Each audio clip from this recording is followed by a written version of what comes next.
আসসালামু আলাইকুম গাইস, কি অবস্থা সবার? বিগত আজকে এক সপ্তাহ হয়েছে, মানে গাড়ি বাইর করতেছি না, এরাও কোনো দিকে বাইরেতেছে না। তো এক সপ্তাহ পর আমি একটু আসছি পার্কিংয়ের দিকে। আমি তো গাড়িটা একটু দেখা যাই কি অবস্থা গাড়িটার।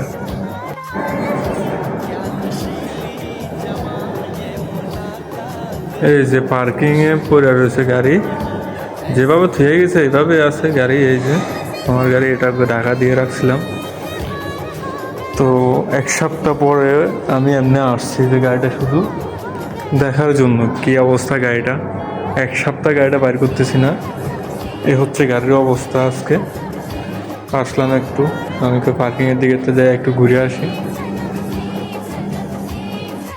সত্যি কথা বলতে গেলে আমার মতো সুখের চাকরি ভাই কেউই করতেছে না। আমি মনে করি যে এই এক সপ্তাহ আমি খাইতেছি ঘুমাইতেছি, খাইতেছি ঘুমাইতেছি, কোনো টেনশন নেই, কিন্তু গাড়ি বাইর করতেছি না। এরাও বাড়িতেছে না, আমিও গাড়ি বাইর করতেছি না। এমনি আসলাম আজকে পার্কিংয়ের দিকে, আমি গাড়িটা একটু দেখা যাই কি অবস্থা গাড়িটার। দেখলেন তো গাড়িটার কি অবস্থা।